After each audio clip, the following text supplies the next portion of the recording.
거룩함을 훼손한다 라는 제목으로 하나님의 말씀을 증거하겠습니다. 우리는 지난 시간에 르비딤에서 모세가 반석을 쳐서 물이 터져 나오게 되는 장면을 목격했습니다. 그 속에서 우리는 모세의 믿음과 순종을 보았죠. 그렇지만 오늘 말씀 보게 되면 반대로 나타난 모세의 모습이 나오고 있습니다. 모세의 불신앙과 불순종에 대해서 말씀하고 있습니다. 2절 말씀에 보면 이스라엘 회중이 모세와 아론에게 모여들었습니다. 그 모여든 이유가 무엇이었죠? 좋은 일 때문이 아니라 안 좋은 일 때문이었습니다. 어려움이 생기고 문제가 생겼기 때문이었습니다. 회중이 물이 없으므로 모세와 아론에게 모여드니라. 단순했습니다. 물이 없어서 물 달라고 모세와 아론에게 모여들었습니다. 이스라엘 백성들은 지금 물이 없는 이 상황을 어떻게 해석하고 있죠? 모세와 아론 탓이라고 말합니다. 모세와 아론이 우리를 여기까지 인도했으니 모세와 아론이 이 문제에 대해 책임을 져야 한다고 생각을 합니다. 3절에서 5절까지의 말씀 다 함께 읽습니다. 시작. 백성이 모세와 다투어 말하여 이르되 우리 형제들이 그 앞에서 죽을 때 우리도 죽었더라면 좋을 뻔하였도다. 너희가 어찌하여 여호와의 회중을 이 광야로 인도하여 우리와 우리 짐승이 다 여기서 죽겠느냐. 너희가 어찌하여 우리를 애굽에서 나오게 하여 이 나쁜 곳으로 인도하였느냐. 이곳에는 방황할 곳이 없고 무화과도 없고 포도도 없고 석류도 없고 마실물도 없도다. 아멘. 죽을 것 같다는 거죠. 이러다 다 죽게 생겼습니다. 그냥 애굽에 살게 놔두지 왜 쓸데없이 우리를 이 나쁜 곳으로 인도했습니까? 갈 데가 없어서 하필이면 아무것도 없는 이 척박한 광야로 인도했습니까? 여기는 씨를 파종할 만한 밭도 없습니다. 무화과도 없고 포도도 없고 석류도 없고 말씀물도 없고 아무것도 없습니다. 다 없어요. Nothing. Nothing. 모세, 아론, look at me. Nothing. Never nothing. Never nothing here. 아무것도 없습니다. 모세, 아론, 당신들은 싹이 있는 겁니까? 없는 겁니까? 도대체 앞으로 어쩌려고 그러는 겁니까?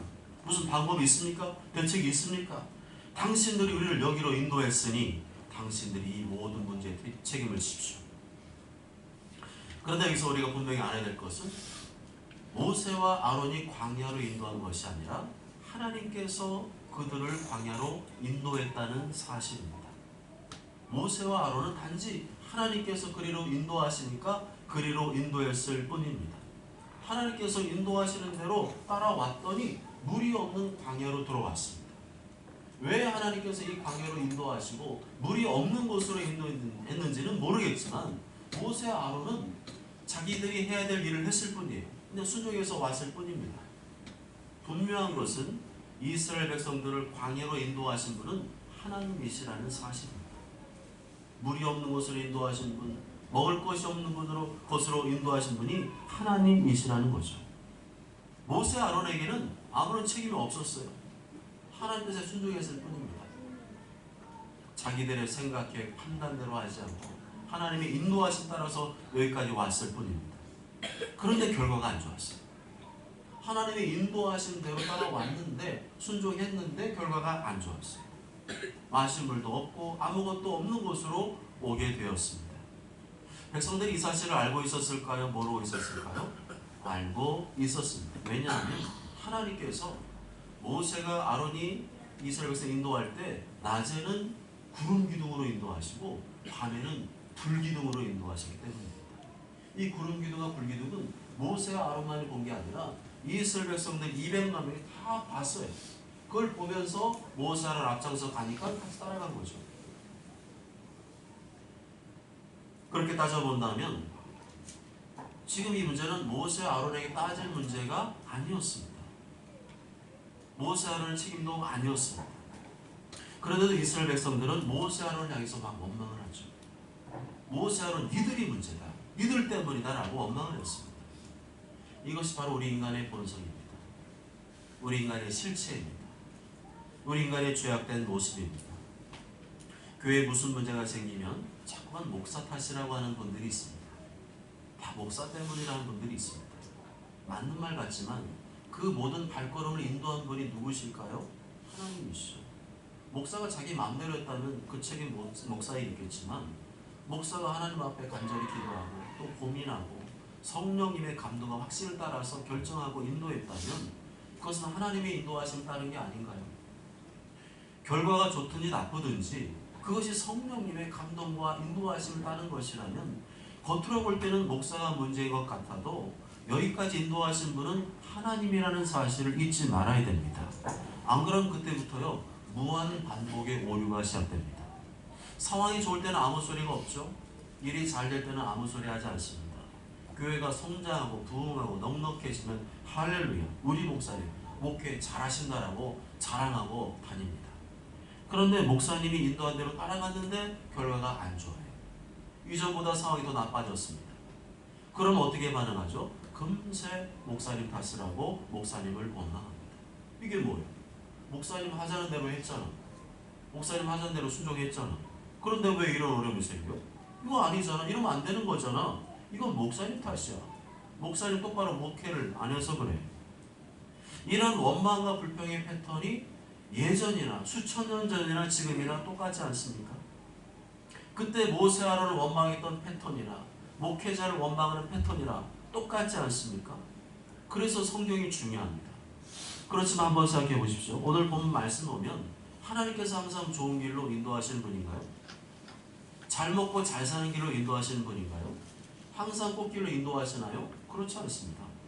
때로는 좋은 길로 인도하시고 꽃길로 인도하시지만 때로는 광야길로 인도하시고 고난의 길로 인도하시는 분이 하나님이세요. 그게 성경이 말하는 하나님의 인도하심입니다. 성경 우리에게 꽃길로만 걸으세요 라고 말하지 않습니다. 성경이 말하는 꽃길은 이 땅의 꽃길이 아니라 천국의 꽃길을 말합니다. 천국에는 정말로 꽃길만 있습니다. 그렇지만 이 땅에는 꽃길만 있지 않습니다. 하나님께서는 우리가 바라고 원하는 꽃길보다도 오히려 광야길로 인도할 때가 더 많습니다. 오랜 기간 척박한 광야길을 걸어야만 그 다음에 꽃길로 인도하시는 경우가 더 많습니다. 그렇다고 우리는 분명히 기억해야 됩니다. 하나님께서는 우리를 꽃길로만 인도하시지 않는다. 때로는 광야길로 인도하시고 고난의 길로 인도하신다. 그것이 하나님의 인도하십니다. 아멘. 뭐라고요? 하나님께서 우리를 꽃길로만 인도하시지 않는다. 때로는 광야길로 인도하시고 고난의 길로도 인도하신다. 그것이 하나님의 인도하십니다. 아멘. 천국에 다녀온 분들이 간증을 할 때마다 꼭 무슨 얘기를 하냐면 꽃길 얘기를 합니다. 천국에 가보았더니 가운데 길이 있더라. 길이 유리 같더라. 그런데 양쪽에 보니까 꽃밭이 있더라. 끝도 없이 꽃길이 꽃밭이 펼쳐져 있더라. 각양각색의 이 땅에서 볼 수 없는 꽃들까지 거기 있고 그 꽃들이 만발하며 하늘거리더라. 거기가 진짜 꽃길이지 이 땅의 꽃길은 꽃길의 축에도 못 깁니다. 비교도 안 되고 상대도 안 됩니다. 그렇다면 우리는 이 땅의 꽃길이 아니라 영원의 천국길을 사모하며 바라봐야 될 줄 믿습니다. 그런데도 우리는 육신을 가지고 있기 때문에 몸을 가지고 있기 때문에 이 땅에서 꽃길만 걷기를 원하죠. 아무런 고통도 없고 고난도 없고 항상 형통하고 행복하기를 바랍니다. 상처도 없고 아픔도 없고 항상 다른 사람에게 인정받고 칭찬받기를 원합니다. 그런데 하나님께서 항상 그런 길로 우리를 인도하시나요? 그렇지 않습니다. 하나님께서 내가 원하는 대로 인도하지 않습니다. 내 뜻대로 내 계획대로 인도하시지 않습니다. 하나님은 하나님의 뜻과 계획대로 인도하신 줄 믿습니다. 하나님께서 일부러 먹을 것이 없는 곳으로 인도하실 때가 있고요. 일부러 마실 것이 없는 곳으로 인도하실 때가 있습니다. 그리고 그런 암담하고 촉박한 상황 속에서 하나님의 백성들이 내가 어떻게 반응하는가 지켜보고 계십니다. 그런데 많은 성도들이 오늘 본문에 나오는 이스라엘 백성들처럼 반응합니다. 남 탓하고 원망하고 불평하기를 좋아합니다. 모세 때문이야, 아론 때문이야, 너 때문이야, 네가 다 책임져, 네 탓이야. 하나님께서는 그런 모습을 싫어하셨습니다. 싫어하신 정도가 아니라 미워하셨어요. 분노하시고 나중에는 징계까지 하셨습니다. 계속 그렇게 반응한 백성들은 광야에서 계속 뺑뺑이 돌리셨어요. 가나안 땅에 못 들어가게 하셨습니다. 무슨 말씀이죠? 그러한 인간의 못된 본성을 드러내시면서 너희들은 그렇게 의로운 자들도 아니고 괜찮은 사람도 아니고 너희들은 그렇게 믿음 좋은 사람도 아니고 너희들은 하나님의 은혜로 구원받은 죄인들이라는 것을 말씀해주고 있습니다. 우리가 이스라엘 백성처럼 자꾸만 원망하고 불평하는 모습을 보면서 우리는 이런 생각을 해야 됩니다. 자꾸만 나 왜 이렇게 원망 불평하지? 정말 나는 그런 존재구나. 내 힘으로는 안 되는구나. 우리 능력으로는 안 되는구나. 우리는 하나님의 기준에 미달되는 함량 미달의 존재이구나. 오로지 하나님의 은혜로 구원을 얻을 수 있구나. 하나님께서 나 대신 구원을 이루어 주셔야 되는구나. 하나님의 아들 예수님 이 땅에 그래서 보내주시고 십자가에 나 대신 피 흘려 죽으시고 나 대신 부활하셨구나. 아멘. 아멘. 일이 잘 될 때는 믿음이 좋은 것 같지만 고난이 생기고 어려움 생기고 안 좋은 일이 생기면 금세 입에서 원망이 나오고 불평이 나오고 비난하고 남탓하는 존재가 바로 우리라는 것입니다. 그래서 우리는 죄인이라는 거죠. 하나님께서는 오늘 말씀 통해서 우리의 모습을 밑바닥에 깔려있는 모습을 적나라하게 드러내고 계십니다. 거울처럼 우리의 모습을 비춰놓고 계시죠. 지금의 너희들이나 오늘 본문에 나오는 백성들이나 별반 차이가 없어. 쌤쌤이야. 거기서 거기야. 도찐 개찐이야. 어떻습니까? 하나님께서는 충분히 누군가를 탓하고 원망할 만한 환경을 우리를 인도하실 때가 있습니다. 그리고 하나님께서 우리가 어떻게 반응하는가를 지켜보고 계십니다. 하나님께서는 그럴 만한 상황이라 할지라도 원망 불평하지 않고 하나님을 믿기를 원하셨습니다. 그래도 하나님을 믿고 그래도 하나님을 기다리길 원하셨습니다. 그런데도 왜 그렇게 우리 입에서는 원망과 불평이 자꾸만 나오는 걸까요? 조급증에 걸려 있어서 그렇습니다. 불안증에 걸려 있어서 그렇습니다. 그게 우리의 실체입니다. 우리는 생각보다 대단한 존재가 아닙니다. 우리 하나님 앞에서 부족한 죄인일 뿐입니다. 우리 하나님 앞에서 대단하지도 않고 의롭지도 않고 순종하기를 싫어하는 죄인일 뿐입니다. 그런데도 내가 뭘 좀 잘하고 돈 좀 벌고 성공하면 내가 다 했다고 생각을 합니다. 내가 잘나서 그런 거라고 생각합니다. 그러다가 일이 잘 안 되고 안 풀리면 너 때문이라고 그럽니다. 네 탓이라고 그럽니다. 그게 인간의 모습이죠. 그래서 정말 그 사람이 어떤 사람인지 알려면 그 사람이 잘 될 때가 아니라 그 사람이 어려움과 고난을 만났을 때 어떻게 반응하는가를 보면 그 사람이 진짜 어떤 사람인지를 알 수가 있습니다. 평상시에는 맑은 물이 흐르는 것 같죠? 참 물이 맑네, 깨끗하네. 여기에는 일급수에 사는 물고기가 살고 있네. 그런데요, 한번 짝대기로 그 밑바닥을 한번 훅 긁어버리면 흙탕물이 막 올라옵니다. 고난과 어려움이 닥치게 되면 그 사람의 본성이 적나라하게 드러난다는 거죠. 그래서 우리는 항상 겸손해야 됩니다. 일이 좀 잘 되려고 내가 좀 잘해서 그런 거라고 뻐기고 다니면 안 됩니다. 자기가 잘해서 그런 거라고 떠벌리고 다니면 안 됩니다. 그러나 하나님께서 네가 얼마나 부족한 죄인인지 알게 하시기 위해서 일부러 짝대기 들고 고난의 흙탕물을 일으킬 것입니다. 겉으로는 좋은 차 다니고 좋은 집에 살고 비싼 명품백 들고 다니니까 괜찮아 보이고 멋있어 보이고 성공한 사람처럼 보이죠. 그렇지만 그 사람 밑바닥을 한번 긁어놓으면 단 한 사람도 예외 없이 더러운 인간의 죄성과 본성이 올라옵니다. 그래서 하나님께서 우리에게 겸손하고 정직한 고백을 하기를 원하십니다. 하나님, 저는 더러운 죄인입니다. 겉으로 볼 때는 드러나지만 않았을 뿐이지 제 마음의 밑바닥에는 더러운 죄의 본성이 깔려 있습니다. 하나님께서 제 밑바닥을 긁으시면 저는 금세 온갖 더러운 것들이 꾸역꾸역 올라오는 죄인입니다. 예수님 믿고 구원을 얻게 된 것도 하나님의 은혜이고요. 제가 하는 일이 잘 되고 형통했던 것도 하나님의 은혜입니다. 아멘. 그들은 끝까지 하나님을 믿어야 했습니다. 하나님을 기다렸어요. 먹을 것이 없어도 기다려야 됐고 마실 물이 없어도 기다려야 됐습니다. 계속 광야에서 뺑뺑이 돌려도 원망 불평하지 말고 하나님을 믿어야 됐습니다. 왜 하나님께서 마실 물이 없는 곳으로 인도하셨을까요? 훈련시키기 위해서. 기다리는 훈련, 인내하는 훈련을 시키기 위해서 그곳으로 인도했습니다. 우리는 성질이 너무나 급하잖아요. 우리는 다 조급증과 불안증에 걸려 있습니다. 그래서 그걸 빼내야 하나님의 사람이 되는데 그게 안 빠지니까 어디로 인도하신 거예요? 광야로 집어넣는 거죠. 우리 안에 있는 그 못된 습성, 죄악된 본성을 뽑아내시기 위해서 광야로 인도하신 겁니다. 물이 없는 척박한 환경에서도 원망불평하지 않고 하나님께 대한 믿음을 고백하는 사람으로 만들기를 원하셨습니다. 그렇다면 내 삶에 벌어지는 이 어려움과 고난의 문제를 어떠한 관점으로 바라봐야 될까요? 훈련의 관점으로 바라봐야 됩니다. 무슨 훈련이죠? 원망불평하지 않고 끝까지 하나님을 믿고 기다리는 훈련의 관점으로 봐야 됩니다. 그런데 이게 잘 됩니까? 안 됩니까? 잘 안 되죠. 기다려야 되는데 못 기다려요. 하나님 끝까지 믿어야 되는데 중간에 원망불평하고 있습니다. 그래서 하나님께서 이 훈련을 시키신 겁니다. 하나님, 제가 얼마나 기다렸는데 더 기다려야 되나요? 하나님, 제가 이만큼 기다렸으면 됐지 더 얼마나 어떻게 기다려야 되나요? 이런 말이 나올 만한 상황까지 몰아가시면서 훈련을 시키십니다. 그럼 하나님께서 뭐라고 하실까요? 알았다.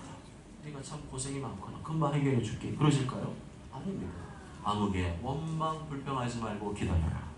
아무개야, 너는 나를 믿고 기다리는 훈련을 해야 한다 라고 말씀을 겁니다. 그래도 그렇죠. 지금 먹을 게 없다니까요. 물도 다 떨어졌어요.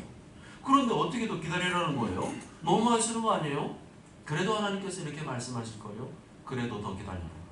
그래도 너는 나를 믿어라. 그렇게 말씀할 겁니다. 성경에 보면 하나님께서 언제 기적을 일으키시죠? 병들어서 죽을 똥말똥 할 때 기적을 일으키십니다.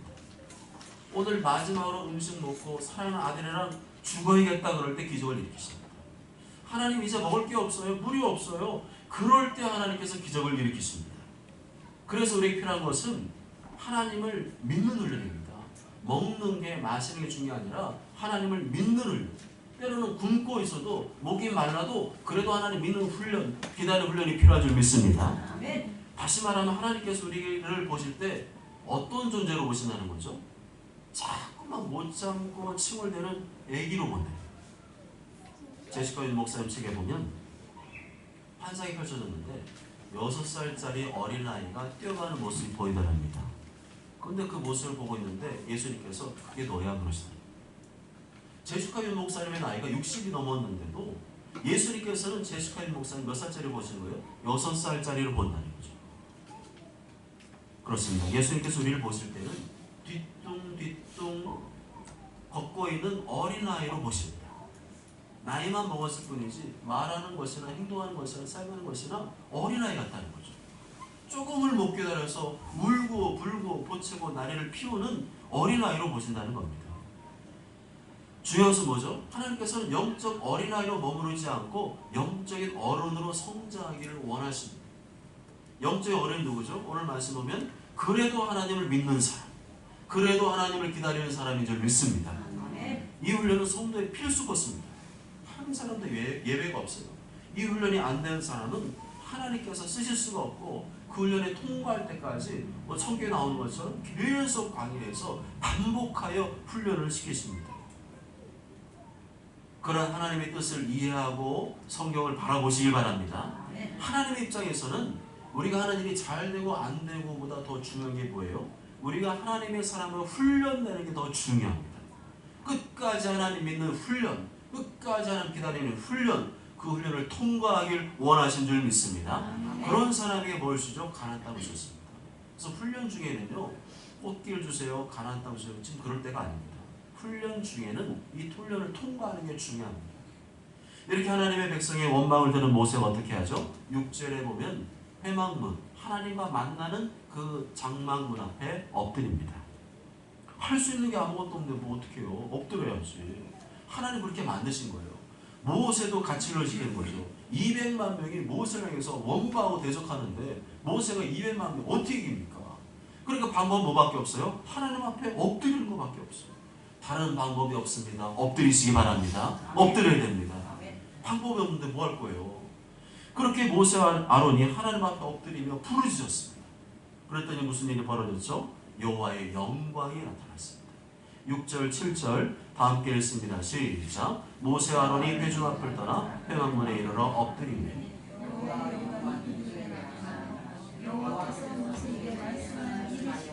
아멘. 하나님의 영광이 나타나고 모세에게 말씀하셨다는 것은 무엇을 말하죠? 하나님께서 이 모든 상황을 다 지켜보고 계셨고 듣고 계셨다는 것입니다. 하나님께서 일부러 이 어려운 상황을 펼쳐놓으시고 얘네들이 어떻게 반응하는지를 지켜보셨다는 거죠. 하나님의 백성들 중에서 끝까지 하나님 믿고 기다리는 사람이 있는가 지켜보신 겁니다. 하나님께서 안 보고 계신 것 같지만, 관심 없는 것 같지만 하나님께서는 다 듣고 계시고 우리의 반응을 보고 계신 줄 믿습니다. 그래서 언제 잘해야 돼요? 어려울 때 잘해야 됩니다.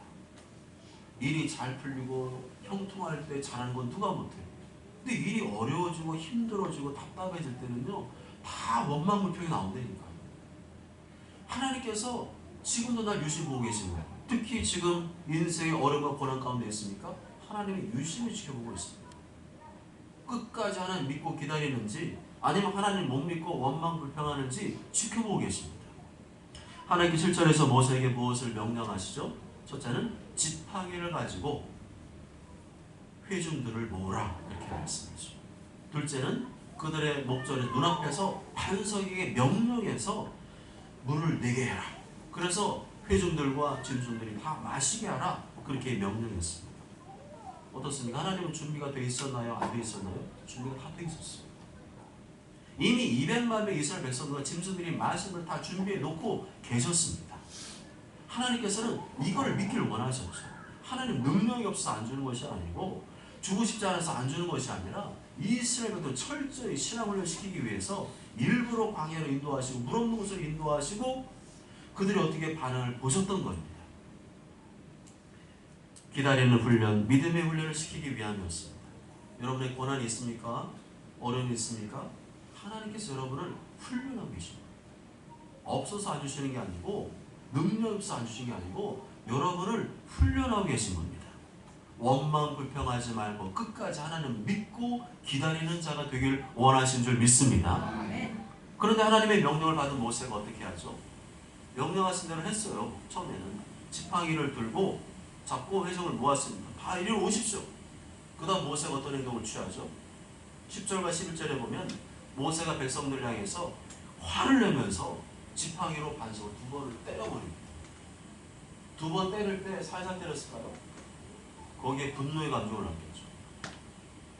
전부 다 나 때문에 나한테만 원망불평하고 난리가 났어요. 내가 그런 것도 하나님이 인도하셔서 그래서 여기까지 왔는데 왜 나한테 난리야?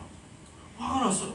그래서 하나님 말씀대로 해야 되는데 이게 올라오니까 지팡이로 된 반석을 2번을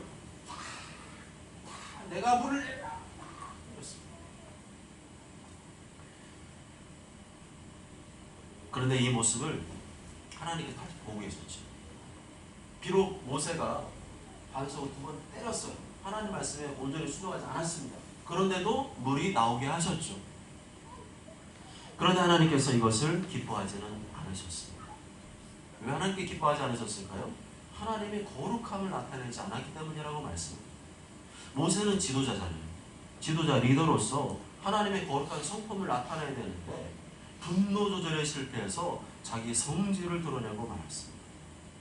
모세의 죄는 개인적으로 지은 죄가 아니고 공동체의 대표로서 죄를 지은 것입니다. 아무리 백성들이 원망하고 불평하고 승질 부리고 난리를 부려도 끝까지 모세는 공동체의 대표로서 리더로서 하나님의 거룩한 성품을 나타내기를 원하셨는데 그걸 못했기 때문입니다. 모세가 하나님 백성의 공동체 대표였다면 여기 계시는 부모님들은 각 가정의 대표 리더들이십니다. 자녀들이 고집 부리고 땡깡 부리고 성질을 부려도 부모님들은 끝까지 가정의 대표로서 하나님의 거룩한 성품을 나타낼 줄 믿습니다. 그렇게 모세가 분노 조절에 실패하고 하나님 명령에 불순종한 결과는 어떻게 되었죠? 가나안 땅에 들어갈 수 없다고 하셨습니다. 너희 사명은 여기까지다. 너희 사명은 끝났다. 12절 말씀 다 함께 읽습니다. 시작. 여호와께서 모세와 아론에게 이르시되 너희가 나를 믿지 아니하고 이스라엘 자손의 목전에서 내 거룩함을 나타내지 아니하므로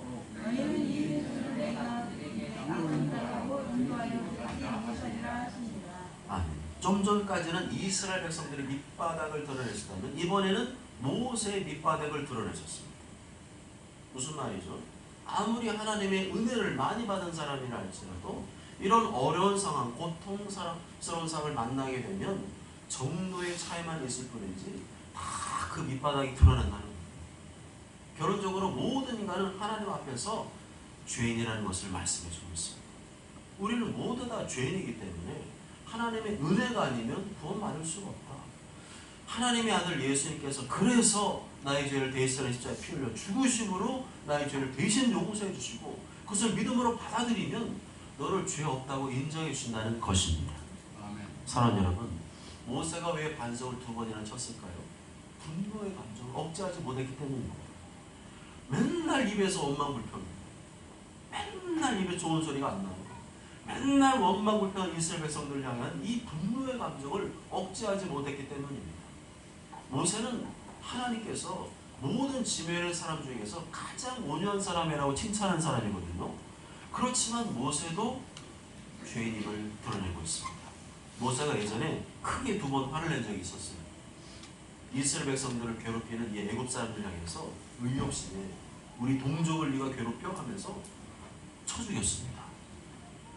그 다음에 2번째는 하나님의 산에 올라가서 40일 금식하고 하나님이 직접 돌판을 준비해 주시고 거기다가 십계명을 새겨주셨거든요. 그걸 들고 딱 내려왔는데 보니까 40일 동안 모세가 없는 그 기간 동안에 이스라엘 백성들이 금송아지 만들어서 우상 숭배하고 있는 거예요. 그걸 보고 크게 분노해서 하나님 쏘신 십계명 2 돌판을 갖다가 땅바닥에다 집어 던집니다. 그 일로 해서 어떤 일이 벌어지죠? 애굽 사람을 쳐 죽인 것 때문에 미디안 광야에 들어가서 목동으로 살게 됩니다. 십계명의 돌판을 깨뜨린 것 때문에 자기가 직접 돌판을 주워서 깎아서 거기다가 십계명을 그걸 만들어야 됐었고 또 40일 금식 기도를 해야 됐습니다. 충분히 화를 낼 수 있는 상황이었잖아요. 그리고 모세가 한 분노는요, 하나님의 뜻대로 하는 거룩한 분노였어요. 그렇지만 모세는 공동체 리더였습니다. 공동체 리더의 자리는 가벼운 자리가 아니고 무거운 자리입니다. 하나님의 거룩하심을 나타내야 되는 박중한 자리입니다. 각 개인들은 나만 잘하면 된다 그런 생각할 수 있겠지만 뭐 그 정도는 그럴 수 있겠지만 이 공동체 리더라는 자리는 똑같이 할 수가 없는 자리예요. 굉장히 무거운 자리고 책임 막중한 자리입니다. 어디에서나 리더는 감정을 조절해야 됩니다. 분노를 조절해야 됩니다. 교회든지 가정이든지 직장이든지 어디서나 내가 리더의 위치에 있다면 분노의 감정을 반드시 조절해야 됩니다. 그래야 할 때 하나님께서 기뻐하시고 은혜를 베푸신 줄 믿습니다. 모처처럼 모두가 고난과 어려움 중에도 원망불평하지 말고 끝까지 하나님 믿고 엎드리시되 특히 분노의 감정을 잘 조절하여 하나님의 거룩함을 나타내게 되시길 주님의 이름으로 축복합니다. 아멘.